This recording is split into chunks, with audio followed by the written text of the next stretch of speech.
തങ്കഭസ്മക്കൂറിയിട്ട തമ്പുരാട്ടി നിന്റെ തിങ്കളാഴ്ച നോയമ്പിന്ന് മുടക്കും ഞാൻ. തിരുവില്ലാമലയിൽ നേദിച്ചു കൊണ്ടുവരും ഇളനീർക്കൂടമെന്നുടക്കും ഞാൻ. തങ്കഭസ്മക്കൂറിയിട്ട തമ്പുരാട്ടി. എന്താ ശബ്ദം കേട്ടത്? ഇതിന്റെ ആത്മാവ് പോയി എന്ന് വെച്ചാൽ ആള് കാലിയായി. ഇനി ഈ ലോഡ് ഇത് വലിക്കില്ല. നീ ഇതിന്റെ പുറകെ കയറിയത് നിന്റെ ഏട്ടൻ കണ്ടിട്ടുണ്ടോ എന്നൊരു സംശയമുണ്ട്. അയ്യോ, ഏട്ടൻ എന്നെ കൊല്ലും. കുഴപ്പമില്ല, ഏട്ടന്റെ കൈ കൊണ്ട് നീ ചത്തു കിട്ടിയ ബാക്കി കാര്യം ഞാൻ ഏറ്റു. നിന്നേക്കാൾ സുന്ദരിയായ ഒരു പെൺകുട്ടിയെ കണ്ടുപിടിച്ച് നീ നന്നായി സ്നേഹിച്ചോളാം. അയ്യോ, ഏട്ടൻ എങ്ങനെ കണ്ടിട്ടുണ്ടെങ്കിൽ ഞാൻ എന്ത് ചെയ്യും? തൽക്കാലം ഒന്നും ചെയ്യാനില്ല. നേരെ മുന്നോട്ട് നടന്നാൽ നീ നിന്റെ ട്യൂഷൻ സെന്ററിലെത്തും. നടക്കുന്ന സമയത്ത് ഏട്ടൻ എങ്ങനെ എതിരെ ഓട്ടോയിൽ വന്നാലോ? നടക്കുന്നത് നീയല്ലെന്ന് പറഞ്ഞാൽ അവർ ഏട്ടൻ വിശ്വസിച്ച് പോയിക്കോളും. ഇന്ന് രാവിലെ കാണാമെന്ന് നീ പറഞ്ഞത് കൊണ്ടാണ് ഞാൻ ഈ ഓട്ടോ സൈക്കിളുമായിട്ട് നിന്നെ കാണാൻ വന്നത്. എന്നാ നമുക്ക് വൈകുന്നേരം കാണാം. നീ ഇത്തിരി നേരത്തെ ഇറങ്ങും. അത് നടക്കില്ല. നേരം വൈകുന്ന് പറഞ്ഞപ്പോ നത്തിലി അയക്കാന്ന് പറഞ്ഞു. അവൻ ഓട്ടോയും കൊണ്ടുവരും. അവൻ എലിയല്ല, തുരപ്പനാണ്, തുരപ്പൻ. നീ നോക്കിക്കോ, സമയം നോക്കി നമ്മുടെ ഈ സ്നേഹബന്ധം അവൻ തുരക്കും. പിന്നെ നിന്റെ ഏട്ടൻ, അവന് വട്ടാണ്. ധാരാളം കറണ്ടുള്ള സ്ഥലത്തല്ലേ അവന് ജോലി. ഇത്തിരി കറണ്ട് എടുത്ത് തന്നെത്താൻ ഷോക്കടിപ്പിക്കാൻ പറ. ബാക്കിയുള്ളവർക്ക് കുറച്ച് മനസ്സമാധാനം കിട്ടട്ടെ.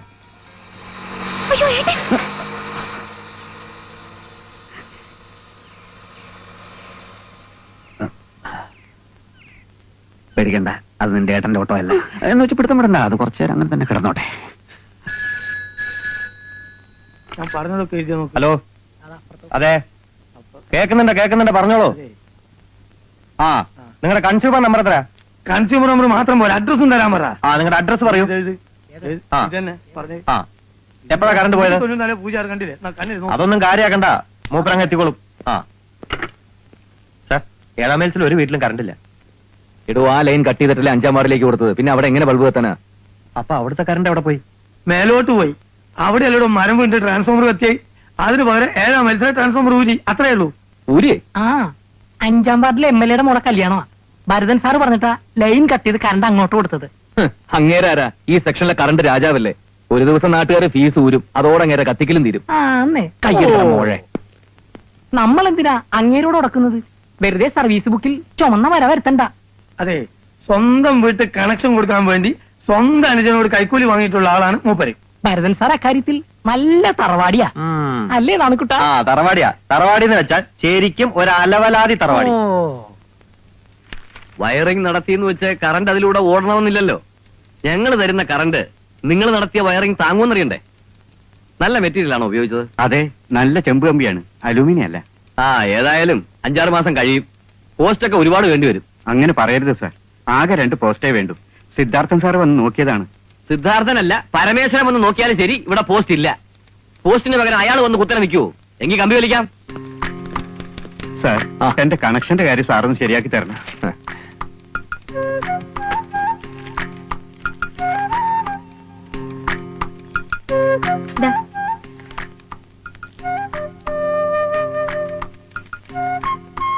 ഇത് ഓർഡർ ആയിട്ടില്ലല്ലോ.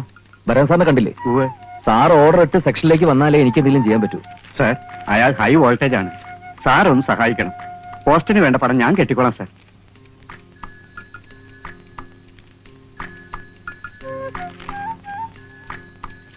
നിങ്ങളെന്താ ഇങ്ങനെ നോക്കുന്നത്?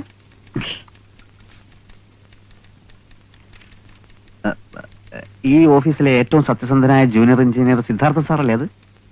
അതെ, എന്താ പരിചയമുണ്ടോ? അദ്ദേഹത്തിന്റെ പെങ്ങളെ ഞാനാണ് വിവാഹം ചെയ്യാൻ പോകുന്നത്. ആ സ്നേഹം കൊണ്ട് ചോദിച്ചു പോയതാണ്.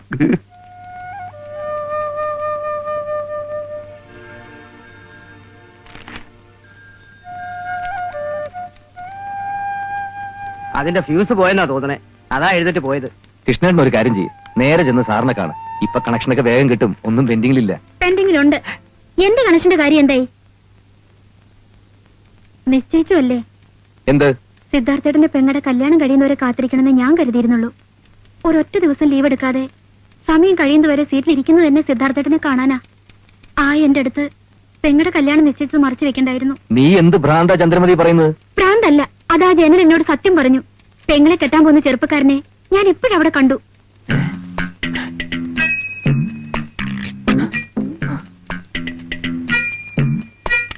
എന്നോടൊന്നും മറച്ചു വെക്കരുത്. ഒരുമാതിരി ചൊറിയുന്ന വർത്താനം പറഞ്ഞുണ്ടല്ലോ. എനിക്ക് നിന്നോട് പ്രേമമുണ്ടെന്ന് ആരാടി പറഞ്ഞത്? ഒരുമാതിരി ചന്ത പെണ്ണുങ്ങളെ പോലെ കാണുമ്പോഴൊക്കെ ഓരോ കാര്യം പറഞ്ഞ് ശൃംഗരിച്ചെന്റെ മേത്ത് ചാഞ്ഞാണ്ടല്ലോ. ഓ പെടപാട്.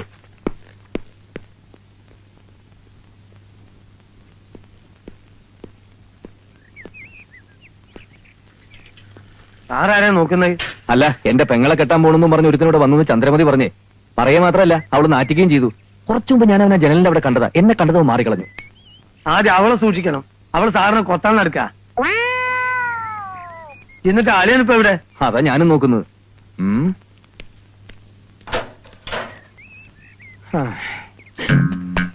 ദേ അവൻ, എന്റെ പുന്നാര അളിയൻ.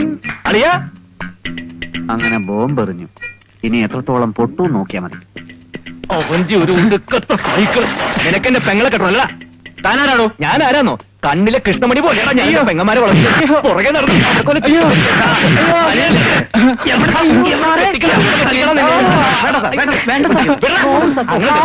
പെങ്ങന്മാരെ കെട്ടിച്ചു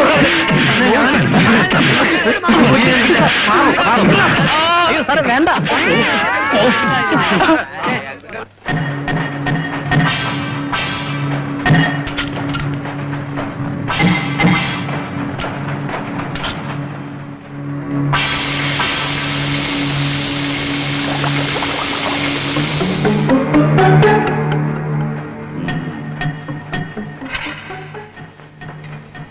ഇതവൻ എനിക്കിട്ട് വെച്ചതാടാ കുഞ്ഞൂസ. കമ്പനിയിൽ വയറിംഗ് ശരിയില്ല എന്ന് പറഞ്ഞ് കണക്ഷൻ തരാതെ അവൻ എന്നെ വട്ടം കറക്കിയതാ. അവന്റെ തലപ്പത്തെ എഞ്ചിനീയർ എന്നോടൊപ്പം ഉള്ളതുകൊണ്ടാടാ രണ്ടുപേര് ഷോക്ക് അടിച്ചു തത്തിട്ടും കമ്പനിക്ക് ഇപ്പോഴും ഫിറ്റ്നസ് സർട്ടിഫിക്കറ്റ് ഉള്ളത്.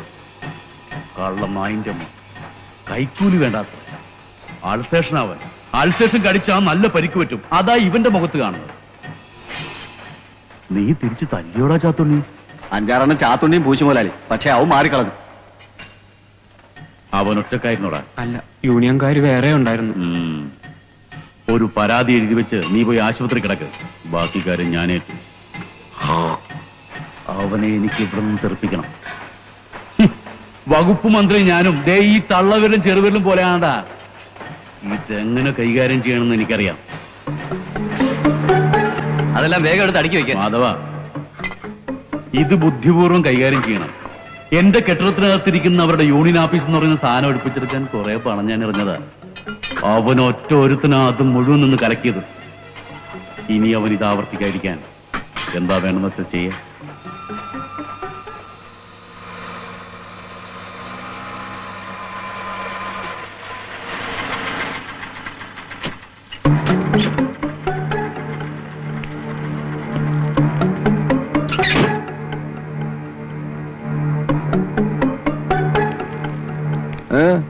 അല്ല, മുതലാളി ഒരു സമ്മാനം തന്നയച്ചിട്ടുണ്ട്.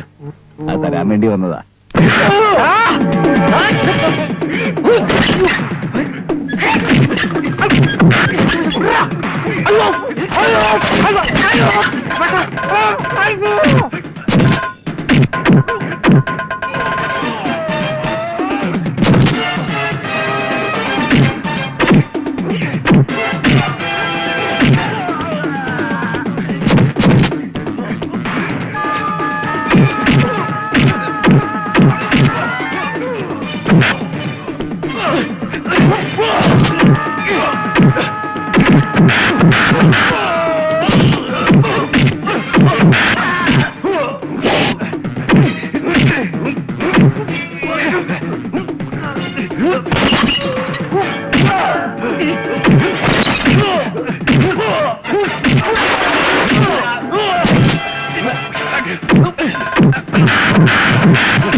കൊല്ലും ഞാൻ രണ്ടിനും.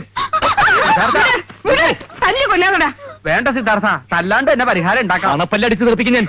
ചിരിക്കുമ്പോ പല്ല് 32 കാണുന്നുണ്ടെങ്കിലേ അടങ്ങി ഒതുങ്ങി കഴിഞ്ഞോണം. ചീത്തപ്പുര കേപ്പിച്ച പുഴുങ്ങി ഞാൻ. നിനക്കെന്താ പ്രായമായ പെൺകുട്ടികളെ തല്ലരുത്. പിന്നെ മൂത്ത് അരച്ചിട്ടാണോ ഓപ്പോളെ തല്ലുക? ഇവരിൽ ആരെയോ ഒരുത്തിയെ കെട്ടാൻ പോണെന്നും പറഞ്ഞ് ഒരുത്തിന് ഓഫീസിൽ വന്നിരുന്നു. അത് ആരെയാണെന്ന് എനിക്ക് ഇപ്പൊ അറിയണം. നിന്നെയാണോ സൂചിപ്പിച്ചത്? നിന്റെ ആരോടെ അളിയൻ? അവളെ വിടൂ സിദ്ധാർത്ഥ. ഇനി ഇവരിൽ ആരെങ്കിലും ഒരാളെ സ്നേഹിച്ചു നിന്നെ വെക്കുക. കുറെ നേരം തല്ലിയതുകൊണ്ട് ആ സ്നേഹം ആടി വീഴുവോ? തല്ലിയാ നന്നാവുന്നുണ്ടെങ്കിൽ നിന്റെ അമ്മായി എന്നോ നന്നാവേണ്ടതാ. നന്നായോ? അത് നിന്നെ തല്ലി വളർത്താത്തന്റെ കുഴപ്പാ. നിന്നെ കെട്ടിന്നുള്ള ഒരു തെറ്റല്ലാതെ ഭാരതിക്ക് വേറെ ഒരു ദോഷം ഉണ്ടായിരുന്നില്ല. ഉണ്ടായിരുന്നെങ്കിൽ കൊല്ലത്തിൽ ഒരിക്കൽ വരുന്ന നിന്റെ മോൻ ഒരു മാസമെങ്കിൽ ഒരു മാസം നിന്റെ കൂടെ ഇവിടെ വന്ന് താമസിക്കാൻ അവള് നിർബന്ധിക്കൂ. മതി, നിർത്തുവോ പോളെ. പരാതി പറഞ്ഞ എന്റെ തലയ്ക്ക് ഭ്രാന്ത് പിടിപ്പിക്കണ്ട. ചെയ്യാത്ത തെറ്റിന് കുട്ടികൾ എങ്ങനെ ഇടം വല്ലം തല്ലിയാൽ നിനക്ക് അവരോട് സ്നേഹം ഉണ്ടെന്ന് പറഞ്ഞ് വെറും പുകയാവില്ലേ സിദ്ധാർത്ഥ? അമ്മാവ ഞാൻ പറയും. നിർത്തൂ. ഇതൊരു പ്രകൃതി നിയമ. ആണിന് പെണ്ണ് വേണം, പെണ്ണിന് ആണും. അത് പരസ്പരം ആകർഷിക്കും. ആ കാന്തശക്തി തല്ലിക്കെടുത്താൻ പറ്റുമോ? ആ കാന്തശക്തി ഈ വീട്ടിൽ വേണ്ടെന്ന്. സമയമാകുമ്പോ അന്തസ്സായി ഞാൻ കല്യാണം കഴിപ്പിച്ചയക്കും. അതിനു മുമ്പ് എന്റെ നെഞ്ചത്ത് കുത്തി വേലിയിടാൻ നോക്കിയുണ്ടല്ലോ. രണ്ടിനെ വേണ്ട. ഒപ്പോളെ രണ്ടിനെ ഒക്കത്തെടുത്ത് ചകത്തേക്ക് പോയേ. ഗൗതമ ബുദ്ധ അമ്മാവനൊന്ന് പോയേ. ഔവ്വ.